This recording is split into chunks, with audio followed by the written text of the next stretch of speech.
Hello दोस्तों, कैसे हैं आप सब। जैसे कि आपको पता है कि हमारी आरबीआई ग्रेड बी की जो प्रिपरेशन चल रही है उसका अब वीक 6 अब स्टार्ट होने वाला है। जैसे कि आपको पता है कि जो हमारी प्रिपरेशन चल रही है उसमें अब 17 मई से लेकर 23 मई तक का जो हमारा 6th वीक रहेगा, अब उसकी स्ट्रेटेजी हम आपके साथ शेयर करने वाले हैं। आई होप आपने जो 5 वीक की हमारी पुरानी स्ट्रेटेजी है वो अच्छे से फॉलो की होगी। और ये चीज़ मैं आपको बता दूँ, यदि आप मेरे सिलेबस के अकॉर्डिंग जो स्ट्रेटेजी मैं आपको शेयर कर रही हूँ उसके अकॉर्डिंग हम अक्टूबर एंड तक अपना जो सिलेबस है इकोनॉमिक मैनेजमेंट फाइनेंस का पूरी तरह वो कंप्लीट कर लेंगे। और रही बात करंट अफेयर्स इन सब की, तो ये तो कभी ख़त्म होता ही नहीं है, उसे तो हम डेली करते ही रहेंगे।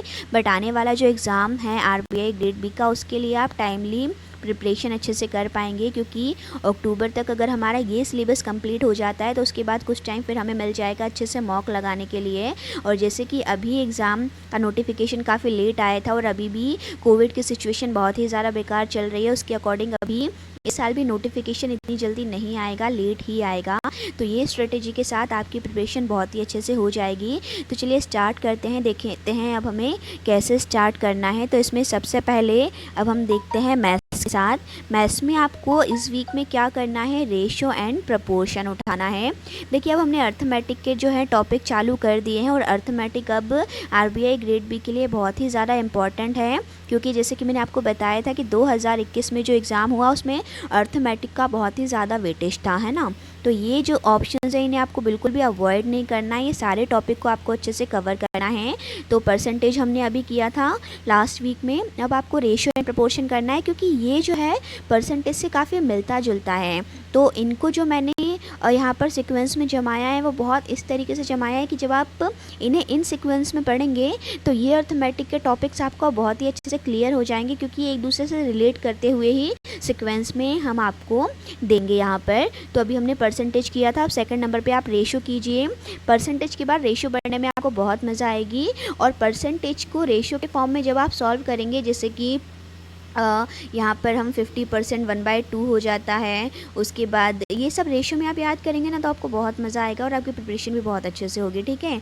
तो ये आप कीजिए। प्लस आपको एडिशनली क्या करना है, 10 सिंप्लीफिकेशन के क्वेश्चन, 5 क्वाड्रेटिक के क्वेश्चन और 5 नंबर सीरीज़, ये 20 क्वेश्चन आपको टाइमिंग लगा के 7 से 8 मिनट में करना है। ये प्रैक्टिस आपकी होनी चाहिए, ठीक है। तो ये आप दिन में एक बार कीजिए टाइम निकाल के कैसे भी, और ये पूरे वीक में आपको इसके जो टिप्स हैं ट्रिक्स हैं वो सीखना है, ठीक है। केवल इतना ही करना है, ज़्यादा मैथ्स में कुछ भी नहीं करना है। देखिए कितना टाइम लगता है, अगर डेली आप करेंगे तो 7-8 मिनट इसके लिए। और रेशियो प्रपोर्शन के थोड़ी थोड़ी ट्रिप्स आप रोज़ देखते रहिए, ज़्यादा नहीं, आधे घंटे का एक वीडियो कोई देख लीजिए या बुक्स उठा लीजिए। तो टोटल आपको मैथ्स को जो टाइम देना है 1 घंटा, और इतना तो हम निकाल ही सकते हैं क्योंकि हम आरबीआई ग्रेड बी की प्रिपरेशन आप कर रहे हैं, ठीक है। सेकेंडली हम यहाँ पर लेते हैं रीजनिंग को। रीजनिंग में इस वीक आप क्या कीजिए, ऑर्डर एंड रैंकिंग। देखिए सिलेबस बहुत वास्ट जा सकता है, आरबीआई ग्रेड बी में आप कुछ नहीं कह सकते कि क्या आएगा, इसलिए सब कुछ हम कवर करेंगे जितनी चीज़ें पॉसिबल हैं और जो आई हुई हैं पहले। ऑर्डर एंड रैंकिंग को पर्टिकुलर टॉपिक को आपको देख लेना है, उस पर कमांड बनानी है। प्लस आपको एक पज़ल तो डेली अपनी रखनी ही है और 2 मॉक लगाने हैं अड्डा में से। जो 2 मॉक टेस्ट आप लगाएंगे उसमें यदि पज़ल कवर हो जाती है तो अलग से फिर पज़ल लगाने की आपको ज़रूरत नहीं है। ये ऑर्डर रैंकिंग तो पूरे वीक में आपको करना है, बट पज़ल और 2 मॉक टेस्ट लगाने का काम आप डेली कीजिए, ठीक है। 15 मिनट का एक मॉक होता है, तो यानी कि 2 में कितना टाइम लगेगा, आधा घंटा। आधा घंटा रीजनिंग में केवल आपको उसको देना है और आधा घंटा इसको देना है, तो यहाँ पे दोनों मिला के 2 घंटे हो जाते हैं। ये कई बार इससे भी कम टाइम लगता है यदि आप ऑर्डर रैंकिंग को थोड़ा सा टाइम दे दें चलते फिरते हैं। और ये डेली ना भी दें, एक दिन में आपने ऑर्डर रैंकिंग को अच्छे से समझ लिया तो बाकी पूरे हफ्ते में डेली टाइम देने की ज़रूरत ही नहीं है। टाइम आपको डेली केवल इन चीज़ों को देना है, ठीक है। ऐसे ही हमने मैथ्स में बात की, रेशियो एंड प्रपोर्शन आप एक ही दिन में बैठ के सारे ट्रिक्स अगर समझ लें तो आपको डेली डेली उन्हें नहीं देखना पड़ेगा, जो हमने रेशियो एंड प्रपोर्शन की बात की। तो इस तरीके से आप स्टडी कीजिए जितना टाइम है उसको मैनेज करते हुए। देखिए यदि आप फुल टाइम स्टडी कर रहे हैं तो बहुत सफिशिएंट टाइम आपको मिलेगा, लेकिन यदि हम वर्किंग हैं, स्पेशली मैंने ये उन्हीं लोगों के लिए डिज़ाइन किया है जो वर्किंग है, वर्किंग को टाइम बहुत कम मिल पाता है, इसीलिए उसके अकॉर्डिंग हमने जो स्ट्रेटजी बनाई है तो उसके अकॉर्डिंग आपको डेली तो इतना टाइम नहीं मिल पाएगा, लेकिन हाँ पज़ल और 2 मॉक टेस्ट आप लगा सके इतना टाइम तो आप निकालिए। 2 नहीं तो कम से कम 1 मॉक अड्डा में से ज़रूर लगाइएगा रीजनिंग का, ठीक है। इतना मैनेज हमें करना पड़ेगा। उसके बाद हम बात करते हैं नेक्स्ट यहाँ पर इंग्लिश की। तो इंग्लिश में देखिए क्या कीजिए, इस वीक में आप ना क्लोज पैसेज लगाइए, जितना ज़्यादा हो सके क्लोज टेस्ट दीजिए। क्या होता है, इसका वेटेज बहुत है, एग्ज़ाम में आता ही है, और इनको आप अच्छे से अगर रिलेट करना सीख गए कैसे वर्ड्स इसमें फिल करते हैं, तो ये बहुत ही मतलब स्कोरिंग हो जाता है। 5 मार्क्स का है तो पूरे 5 मार्क्स आप इसमें ले सकते हैं, 10 मार्क्स का है तो भी आप 8 to 9 मार्क्स मतलब इसमें अचीव कर सकते हैं, यदि अच्छी कमांड आपकी हो जाए। तो आप क्या कीजिए, ज़्यादा नहीं, आप कोई भी एक बुक ले लीजिए यदि है तो, या फिर ऑनलाइन बहुत सारे प्लेटफॉर्म में आप डेली सिर्फ 1 या 2 टाइम निकाल के 1 या 2 क्लोज पैसेज को डेली सॉल्व करने की कोशिश कीजिए। इस वीक में जितना ज़्यादा हो सके क्लोज पैसेज आपको सॉल्व करना है, ताकि आपकी कमांड बने। पहला क्लोज करेंगे, हो सकता है कुछ भी ना बने, बिल्कुल सही आंसर ना आए, फिर करेंगे, ऐसे डेली करते रहेंगे ना, धीरे धीरे आपको समझ में आने लगेंगे और काफ़ी आपकी जो है स्कोर फिर बढ़ने लगेगा। ठीक है, तो क्लोज पैसेज को इस वीक में रखना है हमें प्रैक्टिस में, प्लस 15 मिनट की डेली रीडिंग जैसे कि हम करते ही हैं। और ऐप आपको मैंने सजेस्ट किया हुआ है वो कैप 24, वो कैप भी आपकी काफ़ी अच्छे से हो जाएगी। और रीडिंग के लिए हिंदू एडिटोरियल, बहुत सारे आपको एडिटोरियल उसमें अच्छे मिल जाएंगे, तो ये काफ़ी हेल्पफुल रहेगा इंग्लिश के लिए आपके लिए। ठीक है, ये इंग्लिश में करना है आपको। उसके बाद क्या करना है, करंट अफेयर। करंट अफेयर के लिए जैसे कि आपको पता है कि हम अफेयर्स क्लाउड को फॉलो कर रहे हैं, क्योंकि उसका current affair RBI grade B के लिए बहुत ही एक स्टैंडर्ड साइट में कहूँगी उसको आपके लिए। तो डेली का करंट अफेयर पढ़िए, काफ़ी लेंथी हो जाता है, पूरा पढ़ना कई बार बहुत मुश्किल हो जाता है। तो जैसे अगर आप पूरा ना पढ़ पाएँ तो क्विज़ ज़रूर लगा लीजिए। क्विज़ में देखिए 10 क्वेश्चन केवल होते हैं, यहाँ पर अगर कोई चीज़ मिस हो भी जाती है क्योंकि बहुत ज़्यादा ही लेंथी है, तो यहाँ पर क्विज़ के फॉर्म में वो क्वेश्चन थोड़ा शॉर्ट तरीके से आप देख लेते हैं। तो क्विज़ ज़रूर लगाइए यदि आप पूरा डेली अच्छे से ना पढ़ पाएँ तो। करंट अफेयर में इसको आप कंटिन्यू रखिएगा, बहुत इंपॉर्टेंट रोल है फेज़ 1 और फेज़ 2 दोनों के लिए, है ना। तो करंट अफेयर को बिल्कुल भी अवॉइड मत करिएगा, सारी चीज़ें रह जाए बट करंट अफेयर नहीं छूटना चाहिए। ठीक है, इतना हमें कर लेना है प्री एग्ज़ाम के लिए। प्री के लिए आपको इतना करना है, उसके बाद अब हम बात करेंगे मेंस की। मेंस के लिए देखिए हम आते हैं ईएसआई में। ठीक है, ईएसआई जो है इसमें अब हमें जो टॉपिक रखना है इस वीक में वो है मॉनेटरी एंड फिस्कल पॉलिसी।